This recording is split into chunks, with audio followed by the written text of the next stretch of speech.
The sun was setting on the Maple Grove horizon, painting the sky with orange hues that looked like diluted blood.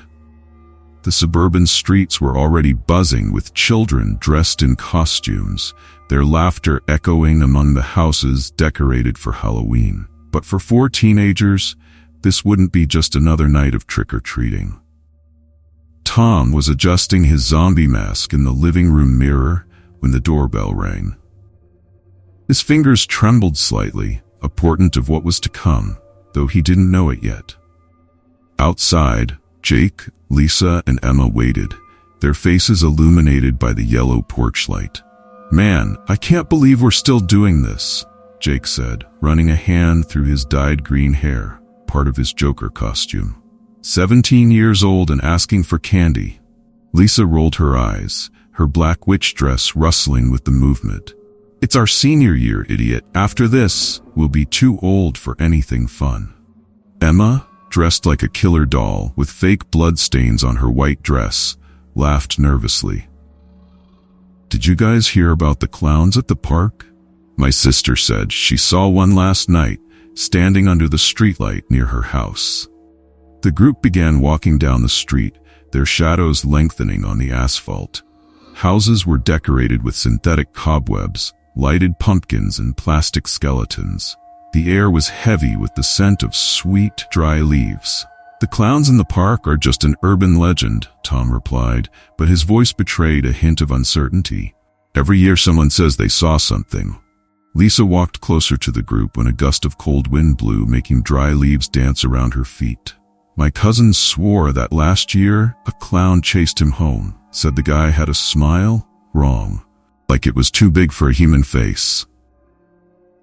As the night wore on, the streets began to empty. Families with young children returned home, leaving only scattered groups of teenagers and a few decorations that now looked more sinister than festive. That's when Tom first noticed. A figure stood on the corner, partially hidden by the shadow of a tree.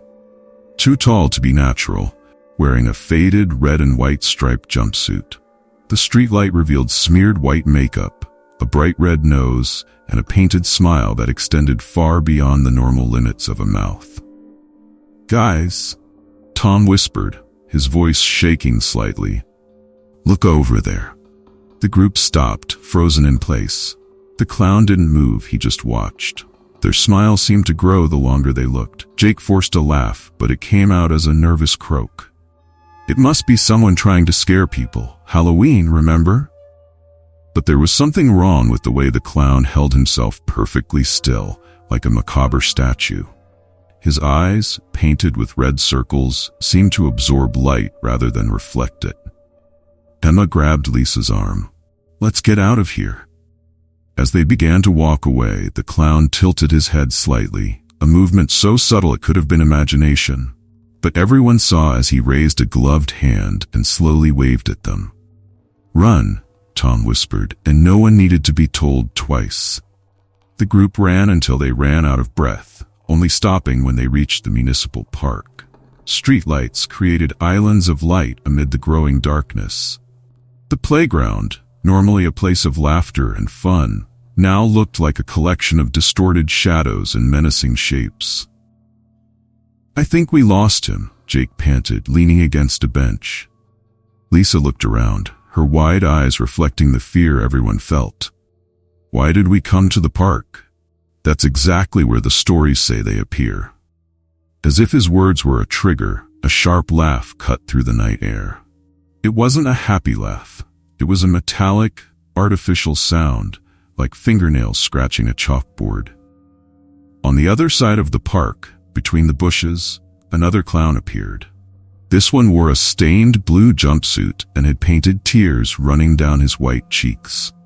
His smile was different. The corners of his mouth pointed down in a grotesque caricature of sadness, but his eyes sparkled with a sickly joy. "It can't be real," Emma murmured, her voice barely audible. More laughter echoed through the night, coming from different directions. A third clown emerged from behind the slide, then a fourth appeared near the swings. Each had its own disturbing feature. One had dark stains on his overalls that looked like dried blood. Another had sharp teeth painted over his natural lips. "They're surrounding us," Tom realized with horror. The clowns began to move in sync, each step deliberately slow, as if relishing the fear emanating from their prey. His huge shoes made no noise when they touched the ground, making his movements even more supernatural. Jake was the first to react. "Let's split up. They can't get us all." "No," Lisa shouted, but it was too late. Jake had already sped off towards the main street. Tom hesitated for a moment before running in the opposite direction. Emma and Lisa, still clinging to each other, chose a third escape route. Tom ran like he had never run before. His lungs burned, and each breath was a painful effort. He could hear heavy footsteps behind him, not running, but walking at a steady, relentless pace. He looked back just once and wished he hadn't. The clown in the stained jumpsuit followed him, his smile now wide open, revealing real teeth, yellowed and pointed. He jumped a fence, crossed a yard, knocked over trash cans in his path. Nothing seemed to slow down his pursuer. Every time he looked over his shoulder, the clown was there, always at the same distance, as if he was playing with him. Finally, Tom spotted Jake's house, a two-story Victorian building that normally seemed welcoming, but now stood like a shadowy fortress against the night sky. He ran to the back door, his hands shaking so much he could barely turn the handle. Jake was already inside, huddled in a corner of the kitchen. Minutes later, Lisa appeared, panting and with tears in her eyes. "Where's Emma?" Tom asked, but the silence that followed was answer enough. Through the windows they could see shadows moving in the yard. A tall, distorted figure slowly passed by the kitchen window, its red nose shining like an ominous beacon in the darkness. "Up," Jake whispered. "We need to go up." Upstairs, they hid in Jake's room. The sound of heavy footsteps echoed through the house, first downstairs, then on the stairs. A high-pitched, metallic laugh came from somewhere nearby. A creak at the window made everyone turn around. Emma stood there, her face pale as wax, her eyes wide with terror. They're playing with us," she said, after the others helped her inside. "They followed me for 3 blocks, always keeping the same distance. It's as if they wanted me to feel scared first." His voice was interrupted by a thud coming from the hallway. The door handle began to turn slowly. The group prepared for the worst, arming themselves with whatever they found in the room: a baseball bat, a tennis racket, anything that could serve as a weapon. The door opened with a prolonged creak, revealing only darkness.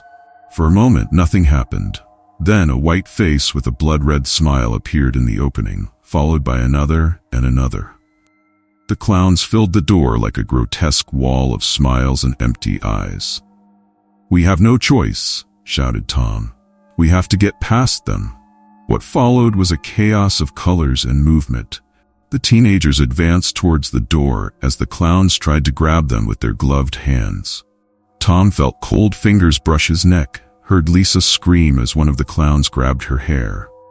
They ran down the stairs, tripping, falling.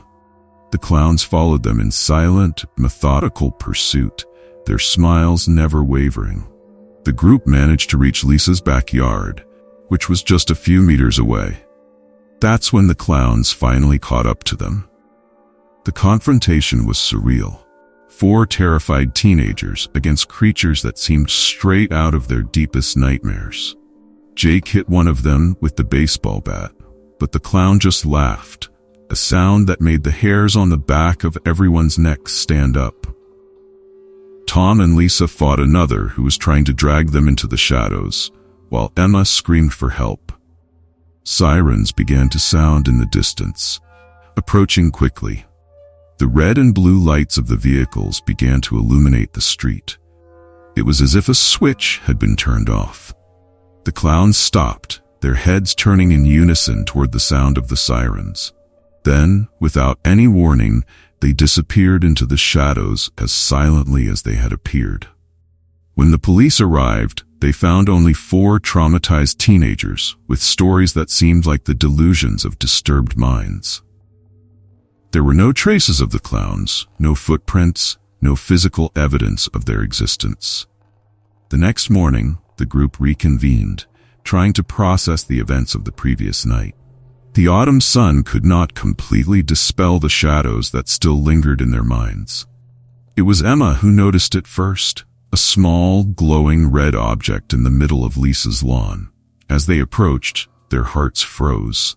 It was a clown nose, perfectly new, as if it had just been placed there. As they watched the object in horror, a distant laugh echoed through the neighborhood. It could have just been the wind or children playing somewhere. But for the 4 friends, it was a reminder. The clowns in the park weren't just an urban legend. And maybe, just maybe, they would return next Halloween.